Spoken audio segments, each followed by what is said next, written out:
kabarangay, mga kapuso, ako si Papa Dudut. Makinig linggo-linggo sa mga kwento ng pag-ibig, buhay at pag-asa. Pakinggan mo, sigaw ng iyong puso. Pakinggan ang mga kwento sa Barangay Love Stories. Dito lamang sa inyong paboritong Radio GMA Station. Yaman ng alaala. Mga kabarangay, naranasan mo na bang magmahal ng wagas? Pero hindi pa man nakapag-umpisa, agad na itong nagwakas. Mahal ninyo ang isa't isa, subalit tutol naman ang buong pamilya. Kailangan bang pumili? Paano nga ba ipaglalaban ang pag-ibig? Pagsikat ng araw, pag-ikot ng mundo. Sariwain ang inyong mga alaala sa kwento ng pag-ibig, buhay at pag-asa. Pakinggan ang ating tapok na kwento sa Barangay Love Stories. Halakhak at iyak, ligaya at lungkot. Mga kabarangay, naranasan mo na bang mabuhay sa isang kasinungalingan? Nais mong makawala at harapin ang katotohanan, ngunit hindi mo magawa. Isang desisyon lang at pwede nang mabago ang tinatahak na landas ng buhay. Ilan kaya sa atin ang may tibay at lakas ng loob na iwasto ang isang pagkakamali? Sariwain ang inyong mga alaala sa kwento ng pag-ibig, buhay at pag-asa. Pakinggan ang ating tampok na kwento sa Barangay Love Stories. Ang diwa ay hayaang maglakbay. Mga kabarangay, naranasan mo na bang umibig ng sobra-sobra? Lahat ay ginawa at binigay mo na, pero hindi ka pa rin naging masaya. Kahit anong sakripisyo ay di pa rin kayang suklian ng taong mahal mo. Sadya bang mahirap kang mahalin? Sadya bang madamot ang tadhana? Sariwain ang inyong mga alaala sa kwento ng pag-ibig, buhay at pag-asa. Halakhak Pakinggan ang ating tampok na kwento sa Barangay Love Stories. ligaya at lungkot. Mga kabarangay, naranasan nyo na bang umibig sa inyong kapwa lalaki o babae? Naranasan mo na bang magmahal ng palihim sa loob ng matagal na panahon? Naranasan mo na bang magtrabaho at mag-ipon para lamang makapagtapos? Naranasan mo na ba ang walang katulad na pagmamahal ng isang magulang? Mapabuti lamang ang pinakamamahal nilang mga anak. Yan ang inyong aabangan sa susunod na linggo sa mga kwento ng pag-ibig, buhay at pag-asa sa Barangay Love Stories number 1. Lumipas man ang Mga kabarangay, naranasan mo na bang mang-iwan? Kanino ka pupunta? Babalik ka ba sa taong mahal mo o manatili kasama ang taong nagmahal sa iyo? Minsan ay nahaharap ka sa isang pagkakataon na kailangang mamili kahit masakit. Ang puso pa rin ang magpapasya at ito ang nasusunod, may luha man na kapalit. Sariwain ang inyong mga alaala sa kwento ng pag-ibig, buhay at pag-asa. Pakinggan ang ating tampok na kwento sa Barangay Love Stories. yaman ng alaala sa buhay mong tagla.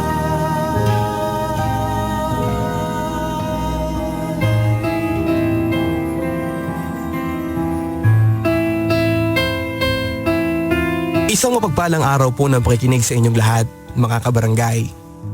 Minsan na bang dumating sa buhay ninyo ang makatagpo kayo ng pag-ibig na sinisigaw ng puso mo pero hindi masambit na mga labi mo?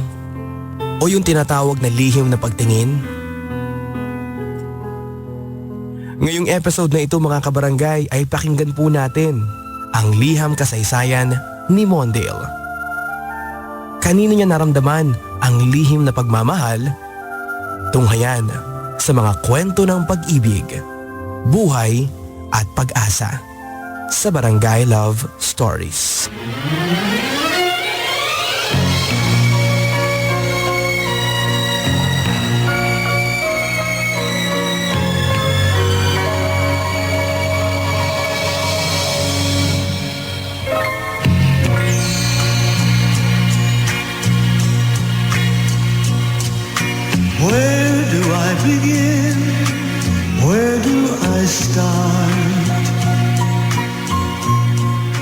Dear Papa Dudut, ako po si Mondale.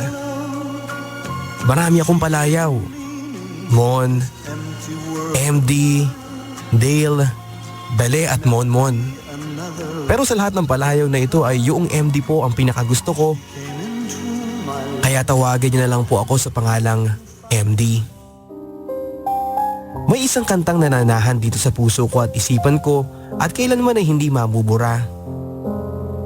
Ang kantang Tears in Heaven at I'll Never Ever Say Goodbye.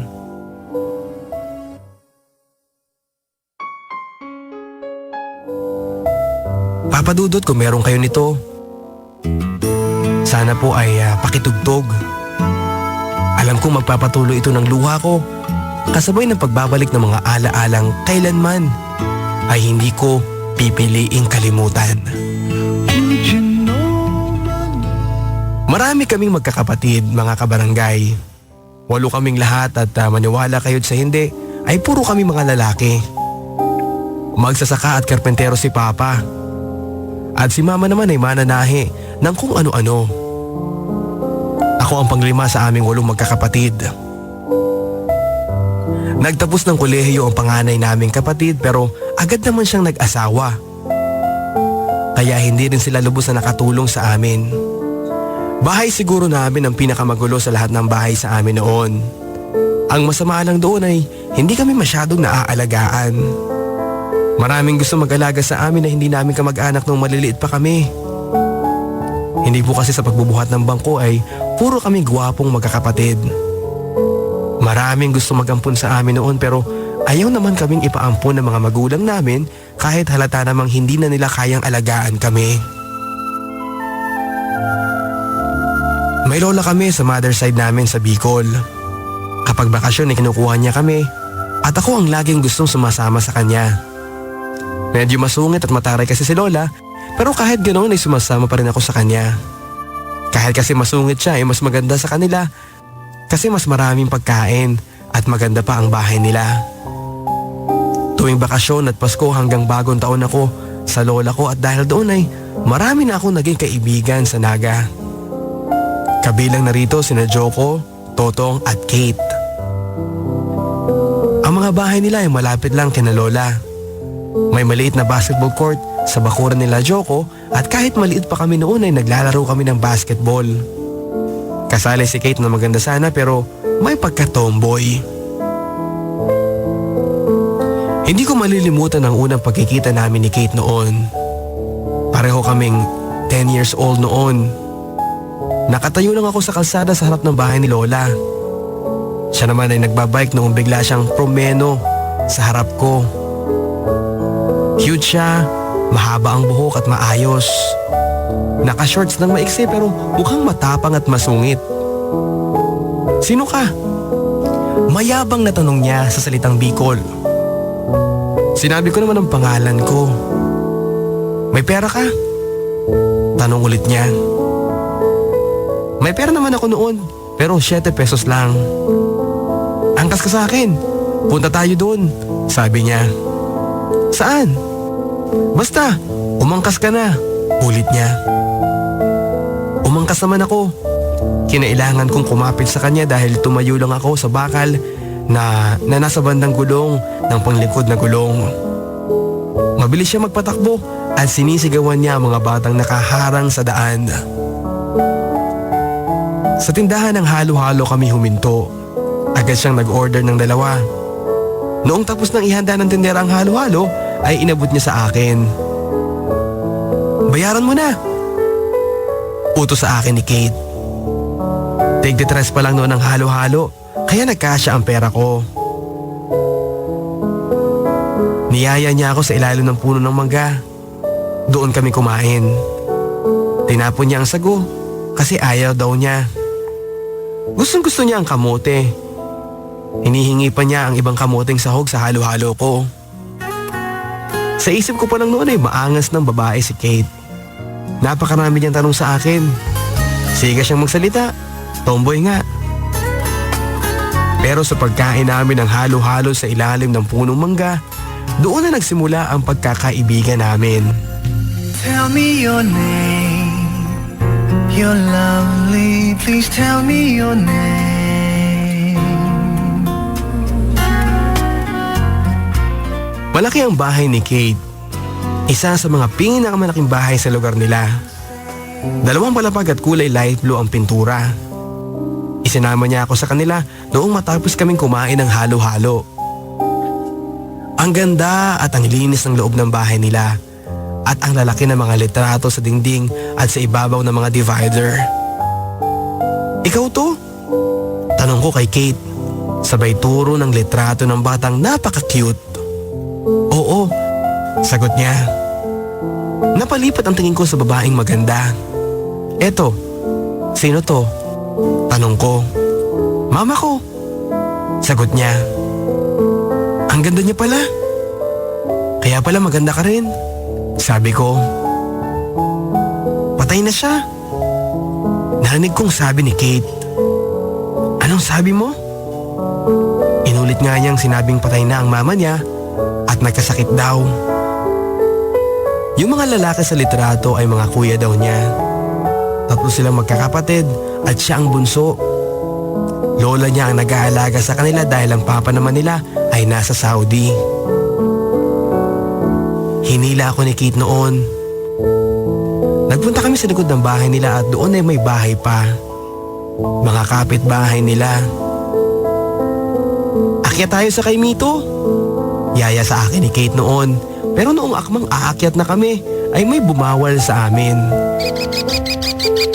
Oh my God! Mga kids! Bumaba kayo dyan! Baka mahulog kayo! Isang matandang bading. Binawal niya kaming umakyat dahil baka daw kami mahulog. Pati si Kate hindi na rin siya umakyat pero kinutungan niya ng pera ang tita Monching niya. O sige ha, bibigyan na lang kita ng pera pero bunutan mo muna ako ng puting buhok. Sabi ni tita Monching. Madalang ang mga salita ni tita Monching na naiintindihan ko. Tinatanong ko si Kate kung anong salita na ginagamit niya. Spanish, sagot ni Kate. Marami siyang alam na kanta, karamihan na Spanish, sabi pa niya. Eh ikaw, marami ka rin bang alam na kanta? Balik tanong ko. Oo, mabilis niyang sagot. Sige nga, kumanta ka nga. Ayoko, saka na lang. Kapag nagpunta tayo ng gubat, kakanta tayo doon, sabi niya. Bakit tayo pupunta ng gubat? Tanong ko. Maganda roon, maraming prutas, maraming ibon na titira doon at masarap maligo sa batis at sa ilog. Kailan tayo pupunta? Kapag wala na ang lola ko, tatakas tayo, sabi niya. Pagkatapos nun ay muli na naman niya ako niyaya sa loob ng bahay nila. Binuksan niya ang kanilang stereo. Magara ang stereo na yun. Gawa sa kahoy ang kahon. Hindi pa uso noon ang components. Plaka pa lang noon ang uso. Magpatugtog tayo, sabi niya sabay halukay ng napakaraming plaka. Eto ang maganda oh. Paborito ito ni Mama. Sabi niya.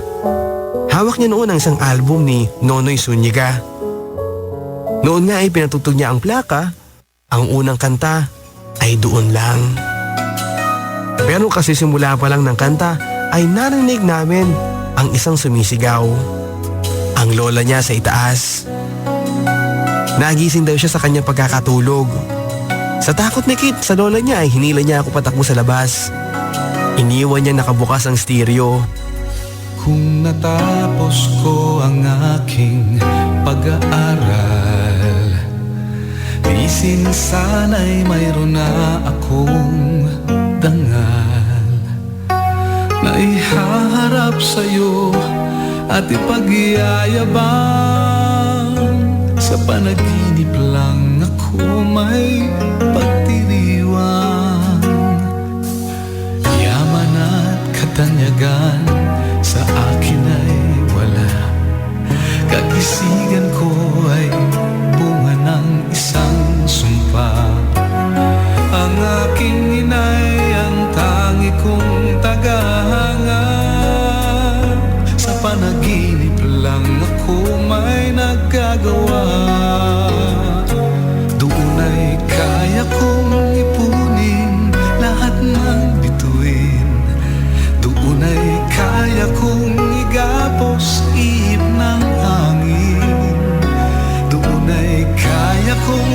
bawal buhos ng ulan. Sa panaginip lang kita nahahagan tuwina doon lang.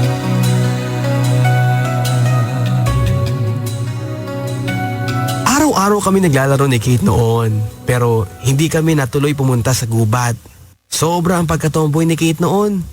Hindi lang siya nakikipaglaro ng basketball, kundi nakikipagsapakan din sa mga batang lalaki. Sinasapak at dinadagukan niya ang mga kuya niya kapag siya nakikipag-away, pero hindi siya nadadala. Nanglalaban pa nga kung minsan. Noong close friends na kami ay hindi naman siya masyadong maangas sa akin. Kapag marami siyang pera, siya naman ang nanlilibre. Kapag pareho kaming walang pera, nagpupunta kami kay Tita Monching at sa kanya kami nanghihingi ng pera. Bubunutan lang namin siya ng puting buhok, makikinig sa mga kwento niya at bibigyan na kami ng pera. Natutuwa kami kay Tita Monching dahil may mga kwento siyang tungkol sa mga boyfriend daw niya. Yung lalaki nasa malaking kwadro sa salas ng bahay niya. Ito ang aking mi amor. Sabi niya noon sabay haplos ng malaking picture frame. Ano mi amor? Tanong ko pa noon. My love, ang aking mahal sa Tagalog, sagot niya. Pagkatapos noon ay magkukwento pa siya pero laging sumasabad si Kate. Palibhasa ay hindi niya nagugustuhan ang mga kwento ni Tita Monching. Bakbakan kasi at multuhan ang gusto ni Kate sa mga kwento. Kapag nagbigay na ng pera si Tita Monching, ay tatakbo na kami ni Kate para gastusin ang pera. Summer of 1979 noon. Noong maging magkaibigan kami ni Kate, masaya ang bakasyon na yon, ngunit kailangan din naming maghiwalay dahil nung pasukan na ay umuwi na ako dito sa amin at siya ay naiwan sa kanila sa Bicol. And I'm official.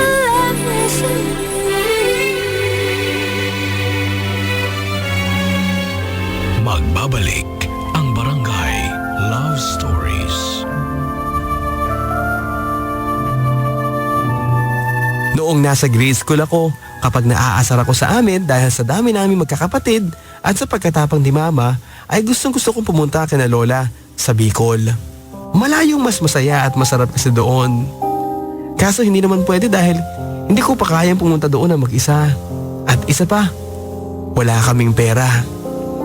Nagtitiis na lang ako at nagtsatsaga sa paghihintay ng Pasko dahil umaasa ako noon na susunduin ako ni Lola pero nabigo ako dahil hindi siya dumating. Pero medyo masaya din ang Pasko noon dahil dumating ang ninong ko na galing sa abroad. Marami siyang regalo sa akin. Damit, sapatos at sombrero. Kaya lang noon ay tapos na ang Christmas vacation. Nakakainip na. Bakasyon na. Buwan ng Abril. Noong dumating si Lola pero hindi ako gusto niyang kunin kundi si Bongbong na kapatid ko. Nagpumilit lang ako na sumama sa kanya. Kaya dalawa kami ni Bongbong na isinama niya. Noong nasa Bicol na kami kina Lola ay agad ako lumabas ng bahay. Suot ang sombrero ko. Nakita ko si Joko at Totong. Nagkwentuhan kami noon. Nang biglang may humablot ang suot kong sombrero. Paglingon ko, suot na ni Kate ang sombrero ko. Ganda ah. Akin na lang to. Sabi niya sabay takbo. Hinabol ko siya hanggang sa makarating kami sa bahay nila. Kinuha ko sa kanya ang sombrero ko pero ayaw niyang ibigay. Pumasok siya sa kanyang silid at paglabas niya, "Ito na lang sa'yo." Sabi niya sabay abot ng isang bracelet na silver. Kinuha ko naman. "Mas mahal pa yan ha? Ayoko lang kasi ng ganyan eh. Bigayan ng papa ko nung Pasko. Palitan lang tayo ha?" Sabi niya. Ayaw ko pa rin noong una dahil ayaw ko din ng bracelet pero hindi na niya binigay sa akin ang sombrero ko. Wala na rin akong magawa kundi ang tanggapin ng bracelet na may palawit na puso. I'll make a wish for you and hope it will come this way. Summer of 1980 yon. Pareho na kaming 11 years old ni Kate. Pero kay bilis niyang tumangkad. Magkasintangkad na kami noon. Hanggang sa sumapit ang isang araw na sumugod siya sa bahay at pabulong niyang sinabi na pupunta raw kami sa gubat. Nagtungo raw kasi sa pamilihan ang lola niya at ang kuya Alvin niya. Sina Totong at Joko kasama natin? Tanong ko. Ayaw nila. Ayos lang, tayo na lang dalawa. Sabi niya. Binilin pa niya ako na magdala ako ng baon na pagkain kahit ano. Umuwi lang siya sandali sa bahay nila at kumuha lang ng backpack at lumakad na kami. Hindi niya pinapansin ang mga taong nadadaanan namin at nagtatanong sa kanya kung saan kami pupunta. Pagkalabas namin ng baryo ay maisa na at parang walang hanggan ang daanan namin. Hanggang sa may madaanan kaming kubo. Pero nagtago kami noong may nakita kaming isang babae at lalaki sa kubo at iba ang ginagawa nila. Tawa ng tawa si Kate noong silipin namin ang dalawa sa kubo. Ako naman ay parang nahihiya noon sa nakita ko. Kilala niya ang babae at ang lalaki sa kubo. At alam niyang hindi raw yun mag-asawa. Dahil may tunay na asawa ang babae. Pero pagkatapos noon ay hindi na ulit namin na napag-usapan ni Kate ang tungkol sa nakita namin. Hanggang sa pasukin namin ang bukana ng gubat matambos ng napakalawak na maisan. Medyo may takot ako noon pero pilit ko lang winawala dahil nahahawa ako sa excitement ni Kate. Madilim sa loob ng gubat. Ang taas ng mga puno. Mga kalahating oras pa kami naglakad sa gubat hanggang sa makarating kami sa batis. Pero napakalaki nito at parang ilog na sa paningin ko. Kay linis ng tubig at agad na napawi ang pagod ko. Noong sumalampa kami ni Kate sa malaking bato. Noong makita ko siyang umiinom sa batis, ay uminom na rin ako. Pagkatapos noon ay niyaya niya akong umakyat sa punong nasa tabi ng batis. Puno ng bayabas yon. At noong nasa dulo na kami ng sanga, ay lumawit ang sanga. Pabagsak sa batis pero bumalik din pataas. Hanggang sa parang duyan na yon na taas baba habang nakakapit kami ni Kate sa mga sanga. Ang saya-saya namin noon at noong magsawa na kami ay lumipat kami sa mas mataas na puno na nakatanaw pa rin sa batis. Sumandal si Kate sa malaking sanga. Napatitig naman ako sa mukha niya. Kay sarap pagmasdan ng mukha niya. Napapangiti ako noon pero sa iba siya nakatingin. Hanggang sa marinig kong siyang kumanta. Mahina lamang. Parang pabulong. Kunwari hindi ko siya pinapansin pero pinapakinggan ko ang kanta niya. Kunwari pa nga sumandal ako sa isang sanga at ipinigit ko ang mga mata ko. Kunwari inaantok ako pero ang totoo ay pinapakinggan ko siya. Kahit hindi ko masyadong maintindihan kasi English. Noon nga, kay Kate ko unang napakinggan ang kantang I'll never ever say goodbye. Night after night we sleep together. Noong matapos kumanta ni Kate noon pa lang ako gumalaw at pumalakpak pa ako. Ang galing mo pala talagang kumanta. Sabi ko, paborito yun ng mama ko.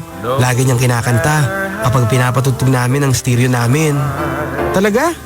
Sige pa, kanta ka pa. Sabi ko. Ikaw naman sabi niya. Wala akong alam na kanta Bahay kubo lang at saka lupang hinirang. Sabi ko. Saka ako kumanta ng lupang hinirang. Sinabayan naman niya ako hanggang malakas na ang pagkanta namin. Sumisigaw na kami dahil nag-i-echo ang boses namin sa gubat. Natigil lang kami noong may marinig kaming putok ng baril. Halos magunahan kaming bumaba ng malaking puno noon. Mabilis namin dinampot ang mga damit namin sa malaking bato saka kami tumakbo pa uwi. Pero noong nasa maisa na kami, biglang lumihis ang daan ni Kate. Hindi pa tayo uuwi, sabi niya. Saan tayo pupunta? Tanong ko. Sa ilog, sagot niya. Tinunton nga namin ang ibang bahagi ng gubat. At sandaling lakaran lang ay tumambad sa amin ang ilog pero mataas ang kinaroroonan namin mula sa ilog. Tansya ko noon ay may 10 metro ang taas ng kinaroroonan namin mula sa tubig. Tatalon tayo dyan, sabi niya. Ano ka? Malalim yan eh. Sabi ko pero parang hindi niya ako pinapakinggan. Ibinaba niya ang backpack niya at ibinaba ko na rin ang gamit ko sa tabi ng backpack niya. Sinipat niya ang tubig sa baba. Huwag ka kita, baka malunod ka, sabi ko. Dito nga nalunod ang uncle ko eh, sabi niya. Namatay siya? Tanong ko. Siyempre, sagot niya. Yun pala eh bakit ka patatalon dyan? Tanong ko. Susubukan lang naman natin eh. Sabi niya saka humakbang sa gilid ng bangin. Tumabi naman ako sa kanya dahil ang bala ko noon ay hilahin siya kung sakaling magtangka siya talagang tumalon. Pero napapaatras ako kapag nakikita ko ang taas ng kinaroroonan namin mula sa tubig. Di mo kaya no? Tanong niya. Hindi talaga, sagot ko. Halika, sabi niya. Kung hindi mo kayang tumalon dyan, bakla ka, sabi niya. Bagya akong nairita sa kanya noon. Kaya mo o hindi? Tanong niya ulit. Hindi na ako nagsalita. Bakla ka pala eh. Sutil niya. Kahit anong sabihin mo Kate, hindi ako tatalon dyan, sabi ko. Sagutin mo lang ako Mondale, bakla ka ba? Pasigaw na tanong niya. Hindi, pasigaw na sagot ko. Yun naman pala eh. Nakatawang sabi niya pero bigla niya akong hinila sa katumalon sa bangin, pabagsak sa ilog.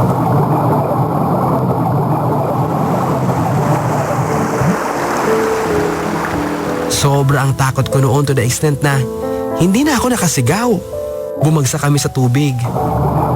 Nakahawak pa rin ako sa kamay niya kahit tagal namin sa ilalim ng tubig dahil sa lakas ng pagbagsak namin sa tubig. Hindi pa naabot ng paa ko ang lupa dahil sa lalim talaga ng ilog. Hinila ako ni Kate pataas at sobra ang takot ko noong malapit na akong maubusan ng hininga pero hindi pa rin namin maabot ang ibabaw ng tubig. Nagluwag lang ang dibdib ko noong sa wakas ay makaahon na kami. Noon ako humugot ng maraming hangin. Tumatawa pa rin si Kate noon habang nagpapalutang kami sa ibabaw ng tubig. Sigaw siya ng sigaw hanggang sa lumangoy na kami papunta sa gilid. Napasadlak ako sa bato na para bang nawalan ako ng lakas. Tiningala ko pa ang bangin na nilundagan namin. Napakataas. Pagtingin ko kay Kate ay nakangiti siya. Ang saya no? Sabi niya.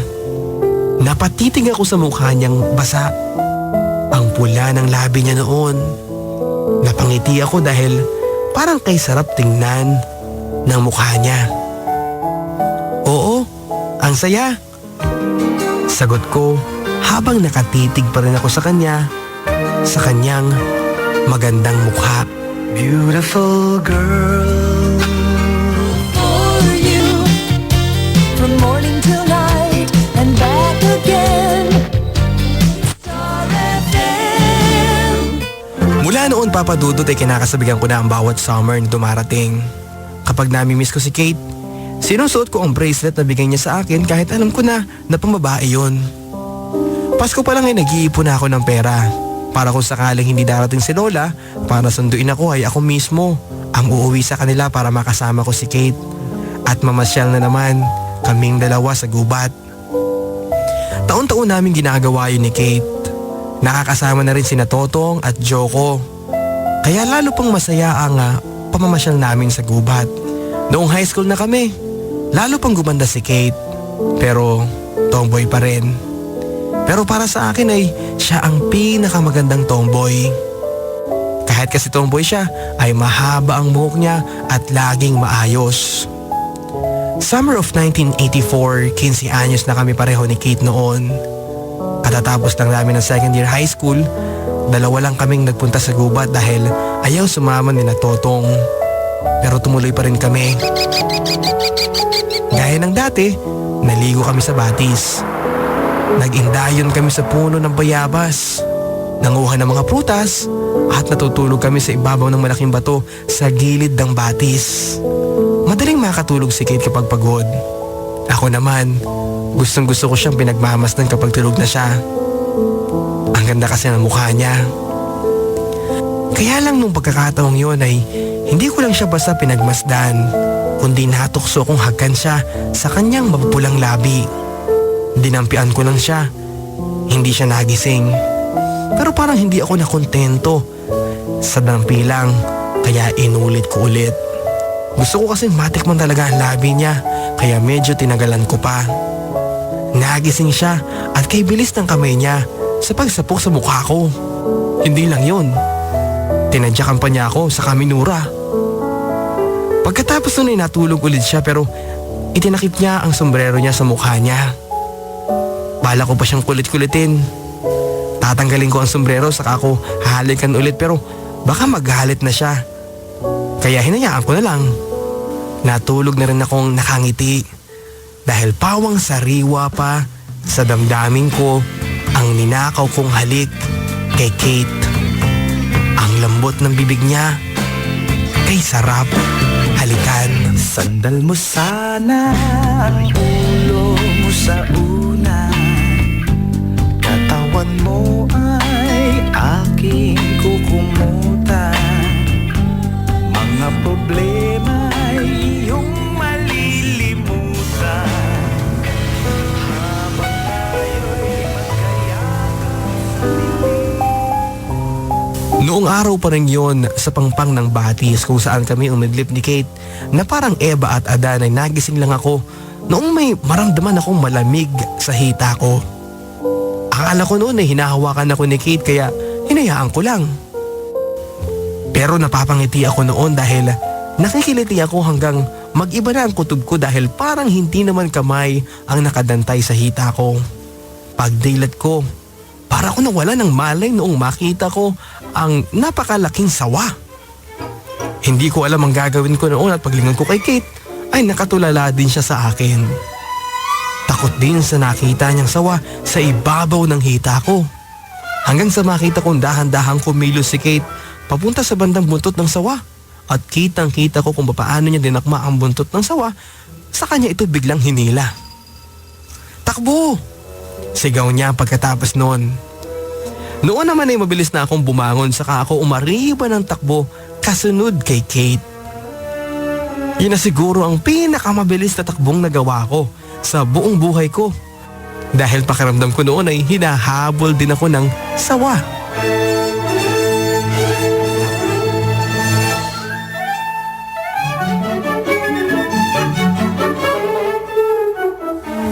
Isa yun sa mga pinaka-unforgettable na summer namin together ni Kate. Hindi lang dahil sa malaking sawa kundi dahil sa unang halik ko yun kay Kate. Panay pa rin ang kantsaw sa akin ni Kate noon. Gusto raw akong maging asawa ng sawa na pumatong sa akin. Bakit daw hindi ko pa pinagbigyan? Makakalimutan ko rin ang sawa na yon, Kate. Pero yung kiss ko sa'yo, hindi ko makakalimutan yon. Ganting asal ko naman sa kanya. Sa bahay nila noong sumunod na araw ay matagal kaming nagkwentuhan ni Kate. Hanggang sa mapagkwentuhan namin ng mama niya ay napaluha siya. Matagal pala niyang itinatago sa akin na nami-miss na niya ang mama niya. Tuwing kinakanta niya ang paboritong songs ng mama niya ay damang-dama daw niya ang presence ng mama niya. Noon nga ay pinatugtog ni Kate sa kanilang stereo ang long-playing album na paborito ng mama niya. Sinasabayan niya ang kanta at umaagos ang luha niya habang kumakanta. Alam mo, Papa Dudut, gusto kong yakapin si Kate noon. Gusto kong maramdaman niya na kasama niya ako at naandun ako para sa kanya. Parang ayoko na siyang iwanan noon. Masakit nga lang dahil natapos na ang summer na yon at bumalik na ako dito sa amin. At may pasalubong silang balita na hindi ko nagustuhan. Sa Maynila na raw ako magpapatuloy ng pag-aaral. Yun ay kung gusto ko raw na mag-aral. Dalawa kasi kaming high school noon at dalawang college. Gusto ko naman makatapos ng pag-aaral kaya sumama na lang ako sa uncle ko. At dahil nga dito ay sa Maynila na ako nag-third year.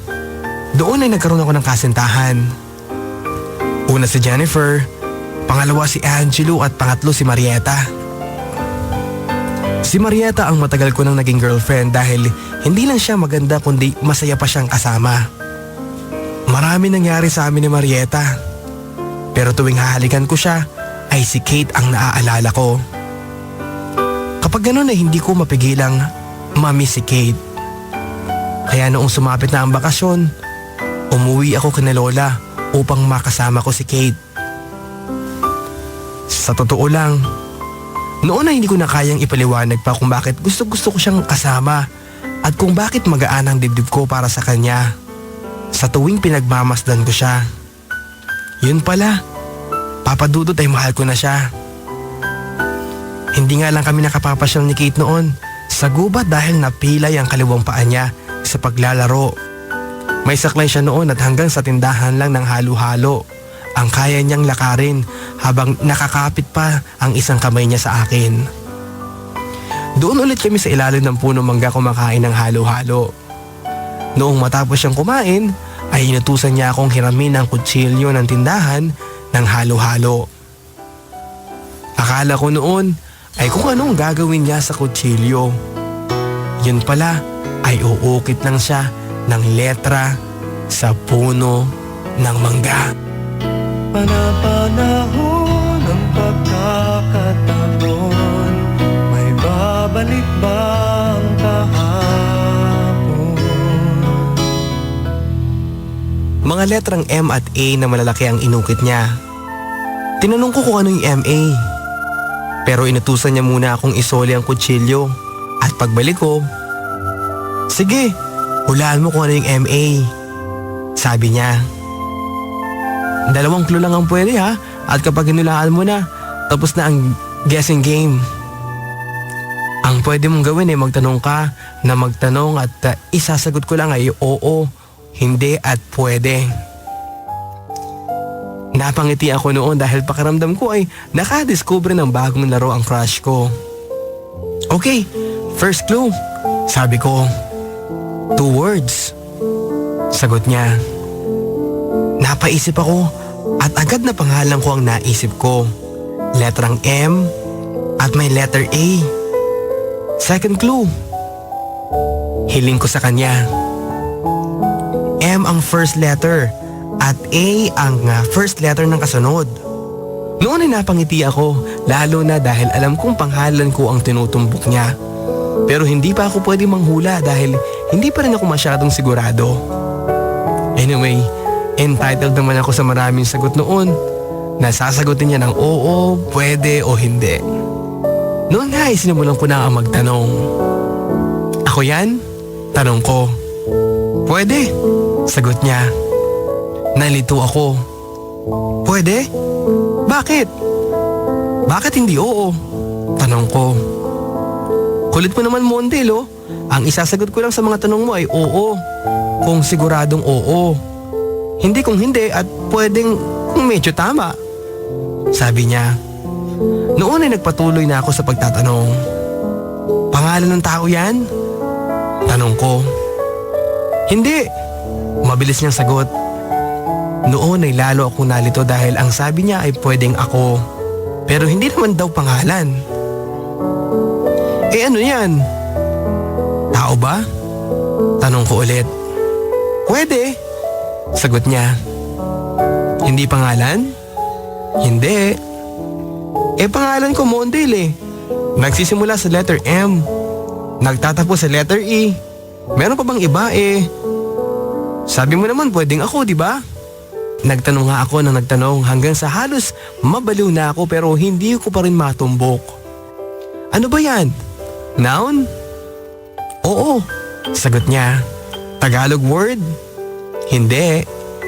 English? Hindi. Hindi pa rin. Hindi pa sana natapos ang guessing game na yon kung hindi dumating ang kuya niya at tinawag siya. Anong sagot? Habol na tanong ko noong umalis na sila ni Kuya Alvin niya. Assignment mo na lang yan ha, para mahasay ang utak mo, sabi niya. Noong wala na siya ay tinitigan ko pa ang mga letters na M at A na inukit niya sa puno ng mangga na noon ay nagkakatas na. Pero wala talaga akong maisip base sa mga clues na ibinigay niya at sa mga tanong kong sinagot niya ng oo, hindi at pwede. Hanggang sa sumuko na ang utak ko at binaliwala ko na lang. Pero ang hindi ko mabaliwala noon ay ang tumitinding pag-ibig ko para kay Kate. Kaso, parang Parang wala lang sa kanya ang tungkol sa pag-ibig. Ang pagsasama namin. Parang walang mali siya sa kanya. At ewan ko noon kung nakakaramdam na rin siya ng kagaya ng nararamdaman ko para sa kanya. Araw-araw na lang ay naghihintay sa'yo. Nananabik na mahagkan at mayakap ka. Iniwan mong alaala ang siyang lagi kong kasama. Bakit kapag wala ka, sadya bang kulang pa? Bakit kaya ganun ang siyang nadarama? Sa bawat sandali hanap ka ng aking mata. Marahil ay ikaw na nga sa aking puso ang ligaya. Dahil sa'yo ako'y wala na hahanapin pa. Ikaw ang pag-ibig ko, ang tawag ng damdamin. Ang mabuhay nang wala ka ay hindi sapat. Dahil kailangan ko ay laging ikaw. Nasa pinay natatanaw, sa aking puso'y may tinatanging Ang nag-iisa ikaw. Matagal kaming hindi nakita ni Kate. 2 summer vacation na hindi ako nakauwi, kaya't hindi ko rin siya nakita. Graduate na kami ng high school, hindi kami nagkita kasi nasa Maynila na nga ako nagtapos. Siya naman ay sa Bicol. Nag-first year college ako sa Maynila pero hanggang first year lang dahil naghirap na noon ang uncle ko at hindi na nila kaya akong pag-aralin pa. Umuwi ako ng Bicol nung bakasyon.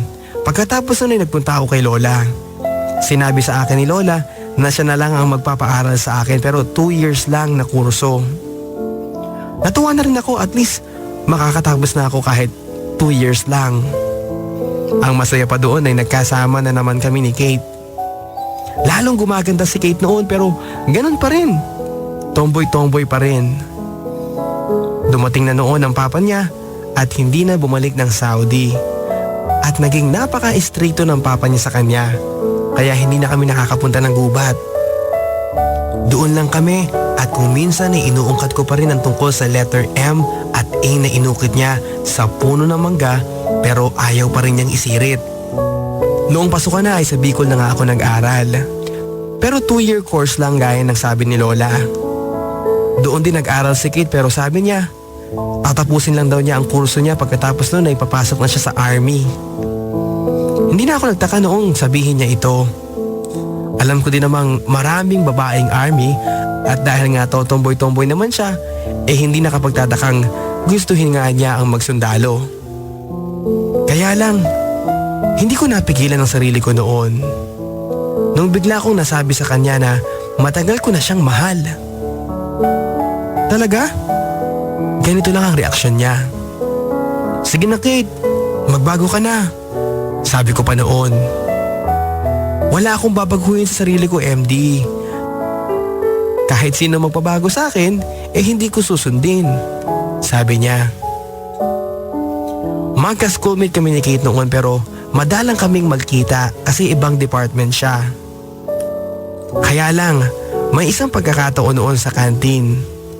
Mag-isa ako nagbimeryenda nang biglang may isang magandang babaeng lumapit. Pwede makishare ng table? Sabi niya nakangiti. Sure, sagot ko naman. Yun pala, ang dami nila. Tumabi sila sa akin hanggang sa ako na ang walang upuan. Pausog naman sila ng pausog. Kung hindi lang sila mga babae, naupakan ko na sila. Lumipat na lang ako ng table dala ng pagkain ko. Kumain na ako noong may marinig na naman akong babae at ang sabi niya, pwede makishare? Ilan kayo? Tanong nang hindi tumitingin sa kanya. Ako lang, sagot niya. Nagulat ako noong makita kong si Kate pala ang kausap ko. Sure, sagot ko nakangiti sa kanya. Napakaganda ni Kate sa kanyang college uniform. Tumabi pa siya sa akin kahit may bakanting upuan sa kabila ng mesa. Sige na, tumabi ka pa sa akin. Sabi ko sa sarili ko dahil may mga lalaking nakatingin noon. Kaso, ang ginawa ni Kate ay higit pa sa pagdikit sa akin. Hinalikan niya ako sa pisngi. Bagay na kinagulat ko. Ano, masaya ka na? Sabi niya. Hindi masyado, dapat kasi sa lips.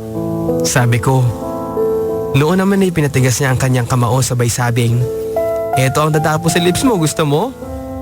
Hindi, gusto ko lips talaga. Sabi ko. Okay, hahalikan kita sa lips ha kapag nahulaan mo yung letrang M at A sa puno ng mangga. Sabi niya. Napakamot ako sa ulo ko dahil taon na ang lumipas mula nung simula namin ang hulaan na yon. Pero that time ay sinimulan ko ulit ang manghula.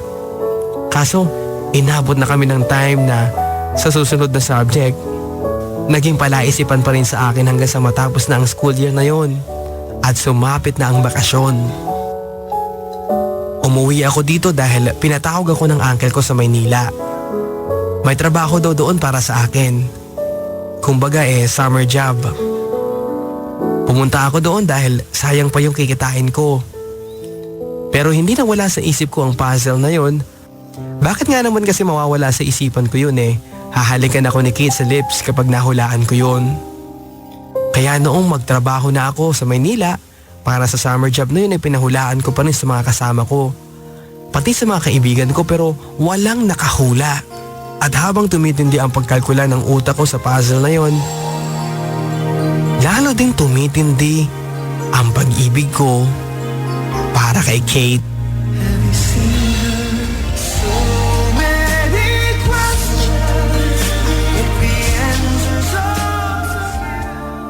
Napapansin ko ang mumunting pagbabago ni Kate mula noong mag-aral na rin ako sa kanila. Hindi lang sa gumaganda siya, kundi nagiging babae na siya. Gumagamit na siya ng mga pabangong pambabae at nagpupulbo na rin. Although kilos lalaki pa rin siya kung minsan, pero yung ideya na gusto niya akong halikan sa lips kapag nahulaan ko ang pahula niya ay nangangahulugan na pusong babae din siya. Naisip ko lang na mahal ko siya. At bakit nga ba hindi ko siya mamahalin? Kung ano siya? Ano kung kilos lalaki siya? Maganda naman siya at sexy pa. Kung mas matapang siya kaysa sa akin, ano? At ano rin kung mas magaling pa siya mag-basketball kaysa sa akin? Hindi naman yung kabawasan sa pagkalalaki ko, di ba? Kung sakali. Noon, Papa Dudut, ay nakapagdesisyon na akong tuluyan na ang panliligaw sa kanya. Pagkatapos ng summer job ko sa Maynila. Kasi naman, miss na miss ko na siya noon. At parang hindi ko na mahintay na matapos pa ang summer job ko. Liligawan ko na siya at mamahalin ko siya kahit na kilos lalaki siya. Kahit totomboy-tomboy siya, masyadong marami na kaming pinagsamahan ni Kate. At noon pa lang ay mahal ko na siya. Bakit ko pa siya pakakawalan? Ganito ang nabuo ko noon hindi lamang sa isipan ko, kundi maging sa aking puso. Pero sa kalupitan ng tadhana, hindi na ito natuloy. Dahil noong summer na yon, ay hindi ko nakitang buhay si Kate. Ay pag-ibig.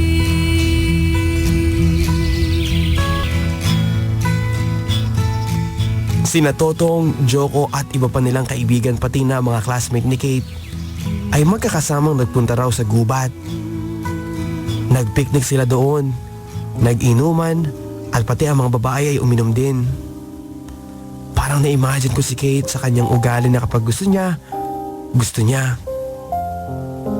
Uminom daw ng marami at saka nagyabang natatalon sa ilog. Doon sa pinaglundagan namin noon.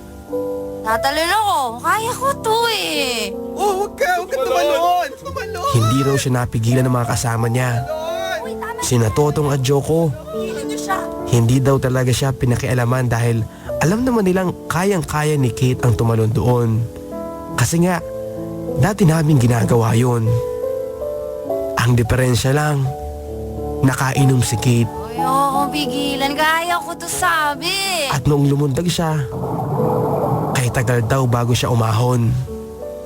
Noong umahon siya ay lahat ng mga kasama niya ay nag-iyakan na Nalala siya sa Medicare. at ang iba ay bumaba sa bandang baba ng ilog at doon na nila nakita si Kate.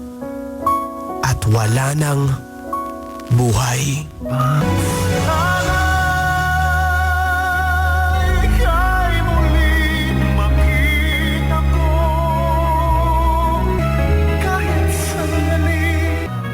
Ako siguro ang lalaking may pinakamalakas na iyak noong dumating ako sa burol ni Kate. Alam ng lahat na best of friends kami ni Kate, pati nga kapatid niya. Hindi ko alam kung paano tanggapin noon na isa ng malamig na bangkay si Kate. Ang dami naming masayang sandali na kinakasabikan kong maulit muli pero hindi na mangyayari dahil wala na siyang buhay. Si Kuya Alvin noong huling gabi ng lamay ni Kate ay may inabot sa akin. Para yata ito sa'yo, sabi ni Kuya Alvin sabay abot ng isang linen envelope na kulay puti pero may print na isang mayabong na puno at nasa ilalim ng puno ay may babae at lalaki magkatabi at nakasandal sa puno. Ganon din ang design ng papel sa loob. Sulat nga yun ni Kate para sa akin. Ganito ang laman ng sulat. Dear MD, Hi, kumusta na ang summer job mo dyan? Miss kita, kasi summer na naman. Naghihintay ang gubat, batis at ilog, at baka pati ang sawa na gusto kang makasiping ay naghihintay na rin doon. Sana, maagang matapos ang summer job mo para makapunta pa tayo ng gubat bago matapos ang bakasyon. Birthday ng kaklase ko sa April 27. Sana nandito ka. Kasi balak namin mag-picnic doon. Siya nga pala. Gusto kitang pasalamatan kasi kahit ganito ako, ay nagtsatsaga ka sa akin. Alam mo ba na ikaw lang ang lalaki naglakas loob na halikan ako? At ikaw din lang ang lalaki naglakas ng loob na sabihing mahal mo ako? Alam mo MD, hindi naman talaga ako tomboy eh. Pusong babae naman ako pero ewan ko kung bakit may gawaing lalaki na gustong gusto ko. Sana nga totoong mahal mo ako. Kasi, bilib ako sa'yo. Gusto ko rin magmahal, MD. Naalala mo yung kantang I'll Never Ever Say Goodbye? Parang ikaw yun eh. Kahit na malayo sa inyo, binabalik-balikan mo ako. Dahil I'll never ever say goodbye. Di ba tama ang kanta? Sana nga MD, totoong mahal mo ako. Mahal din kita kahit na napakahina mo. Alam mo yung inukit kong letters na M at E sa punong mangga? Dinagdagan ko na. Kung makikita mo nga ngayon yun malalaman mo na ang sagot. Puntahan mo na lang pag uwi mo dito. Pero sirit ko naman yun kaya wala pa rin kiss na nagaling sa akin. Ingat ka lagi Missing you, Catherine. I'll never say goodbye.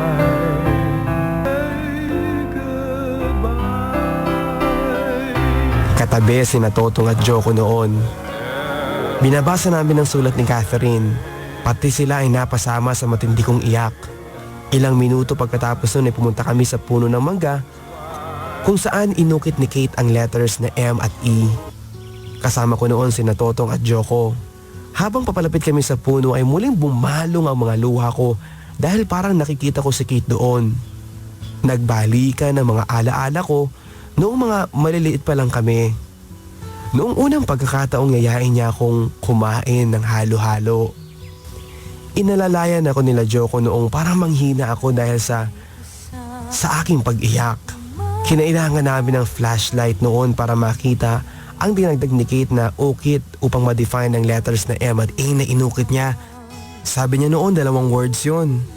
First letter ng unang word ang M at nagsisimula naman sa letter A ang pangalawang salita. Ako yung MA. Pero hindi pangalan ko na Mondale. Kaya nga ako nalilito. Hindi Tagalog, hindi English. Yun pala, Spanish. Noon ay naalala ko si Tita Monching dahil ang MA ay mi amor. Spanish word for my love. Noon pa pala ako mahal ni Kate. Noon pa pero sayang. Sayang dahil nagwakas ng ganun-ganun na lang ang samahan namin ni Kate. Bagay na kay tagal ko, bago, natanggap. At sa iyong paglisan. Summer of 1989 noong mawala si Kate. Dumaan ng maraming taon. Kay tagal bago nawaglit sa puso ko si Kate. Noong 24 years old na ako ay pumasok ako ng army. January 1993 noong mag-training ako. Ginawa ko yun para kay Kate.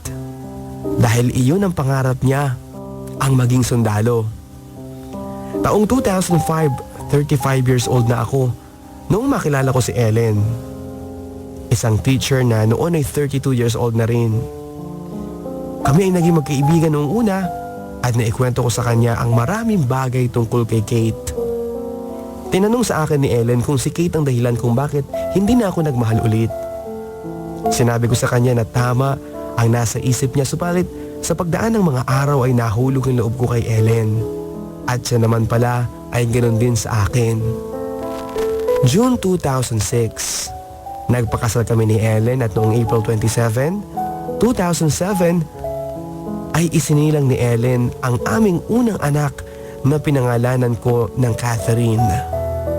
Inuunawa naman ni Ellen na kahit hanggang sa ngayon ay may puwang pa rin sa puso ko si Kate.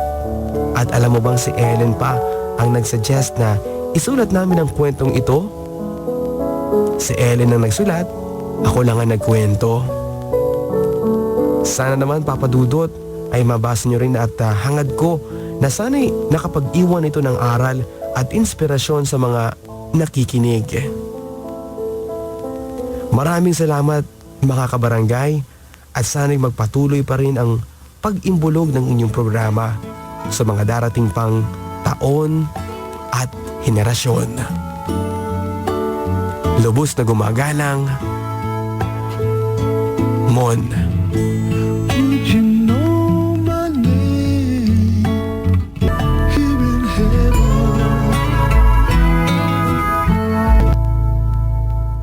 Thank you very much, Mon, sa pagbabahagi ng iyong story ng buhay mo. Yung naramdaman mo, MD, para kay Kate ay pinapaniwalaan ko. At alam kong pinapaniwalaan din ng lahat ng ating mga kabarangay na yun ay tinatawag na true love. Yung pakikipagkaibigan mo na na-develop to a very special feeling, di ba? Bagamat hindi kayo naging masaya ka pa rin. Dahil mula pagkabata nyo ay napadama mo ang pakikipagkaibigan mo sa kanya. At kalaunan nga ay naging pagmamahalan ninyo. At hanggang sa huling sandali niya sa mundo. Sa mga kabarangay po natin, maaari din po kayo magpadala ng inyong barangay love stories. All small letters po. BLS971@yahoo.com or ipadala sa GMA Network EDSA Corner Timog Avenue, Diliman, Quezon City sa Barangay LS. Care of Papa Dudot sa Barangay Love Stories. Maraming salamat po sa lahat ng mga nag-antabay sa kwento ni Mondale at sana nga po ay nagkaroon kayo ng inspirasyon sa kanyang kwento. Hanggang sa muli, ako po ang inyong Papa Dudot sa mga kwento ng pag-ibig, buhay at pag-asa sa Barangay Love Stories.